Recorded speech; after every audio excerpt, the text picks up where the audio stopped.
হ্যাঁ, হাতে মেখে গুঁড়া মাছ রান্না করলে কিন্তু খুব মজা হয়। আপনারা একবার এভাবে রান্না করে খেতে পারেন। ১ম এ আমি দিয়ে দিলাম পেঁয়াজ, আলু, মরিচ, বেগুন। এখন একটু লবণ দিয়ে দিব। লবণটা স্বাদ মতন দিবেন যে যেমন খান।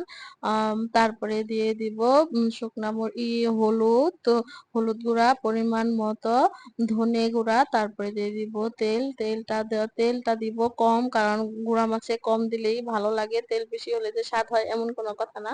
তো এইটা আমি মেখে নিলাম ভালো করে হাতে কষলিয়ে। এরপর আমি দিয়ে দিলাম গুঁড়া মাছ। গুঁড়া মাছটা আলতো করে দিব জানি মাছটা না ভাঙে। এখন আমি জল দিয়ে দিব পরিমাণ মতো, যতটুক প্রয়োজন ততটুক জল দিয়ে দিব।